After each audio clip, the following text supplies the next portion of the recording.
Today I have to turn myself in because I was arrested for openly carrying in a supposed Constitution state, Tennessee. Well, Tennessee is not really a Constitution carry state, and despite the right to bear arms being a constitutionally protected right, they do not honor it here, at least not in parks. So in Tennessee, if you're in a park and you are open carrying, you're very likely to be stopped and detained and then even arrested. So I will challenge it in court.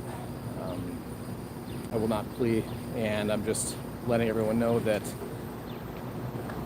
people, employees in the government, believe that your tax dollars are being put to good use prosecuting gun owners like me, even the founder of a Second Amendment organization, a nationwide Second Amendment organization. And if they can do it to me, they can do it to everybody. And as gun owners, we need to stand together. When people are unlawfully detained and arrested, we need to stand behind them and help defend them in court. We need to fight it, and we need to take this to civil court. And just like when your First Amendment rights are violated, you can sue, and there should be repercussions, and you should be able to hold the government accountable for violating your rights. Likewise, the Second Amendment is no different. It's not a second-class right. And when they violate that right, they should be held accountable. And actually here in Tennessee, it's actually a crime. Intimidation of civil rights is a crime. And then under 18 U.S.C. 242, deprivation of rights under color of law, that's also a felony. So it's a felony to violate someone's civil rights in Tennessee on the state level, and it's a felony to violate someone's rights on the federal level, yet it still happens. And the Second Amendment is still treated like a second-class right because we allow it to, and that's our fault. So if we want to change that, we have to take it to court, and we have to sue, and we need lawyers, we need attorneys who will take these suits and take them all the way to trial if necessary. And there needs to be repercussions. People need to be held accountable, and the individual officers who do this need to lose their qualified immunity, and they need to be held accountable to the public, either in court or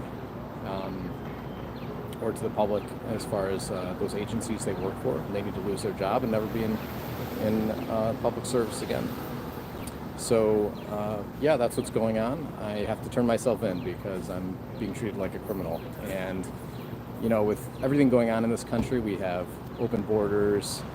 We just had a pandemic that originated from a virus lab in Wuhan that was funded by the CDC, gain-of-function research. We've got all sorts of hoaxes and assassination attempts. We've got crazy inflation because the U.S. dollar is phony money. The Federal Reserve is unconstitutional. Article 1, Section 10, Clause 1. Article 1, Section 8, Clause 5 violates both of those. We've got issues, and if we are not going to get busy and fight and take care of them, they're going to get worse. And, you know, the Second Amendment is the only one in the Bill of Rights that talks about the duty, the responsibility that comes with the freedom. So it's not just the right to bear arms. It's the duty and the responsibility of having a well-regulated militia. That's why it says a well-regulated militia is necessary to the security of a free state. It doesn't say it's recommended, it's advisable, it's preferable, it's beneficial. No, it says necessary. And I believe they got that right. And you know what? It sucks to have to embrace that responsibility. It's a job, it's a task, it's a duty. It's not always fun, but you know what? What sucks worse? What sucks worse is elections that you can't trust. That sucks worse. What sucks worse is billions of dollars going to foreign countries, corrupt foreign countries who are engaged in wars.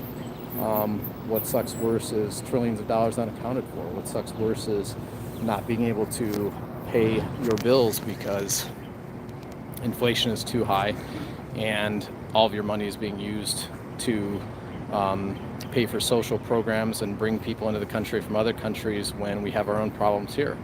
And we all want to welcome people in, but there's got to be a limit, there's got to be rules, there's got to be, you have to follow rules, you have to follow the law. And so we have a breakdown of law in this country, and we're not even following the United States Constitution. We're not following the Second Amendment. We haven't been for decades and decades and decades. So I want to see that change. KeepandBear.org is going to see that changed, and it's going to take people. It's going to take people being busy, people giving their time, and people doing things. So you can sign up for our email on our website, KeepandBear.org.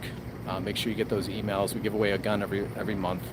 But there's going to be little things we can do on a daily basis, and that's how change happens. Change happens by creating a habit of doing things each and every day. We have to get busy. We have to work. Just because Trump got elected, I would not expect things to change without a lot of work.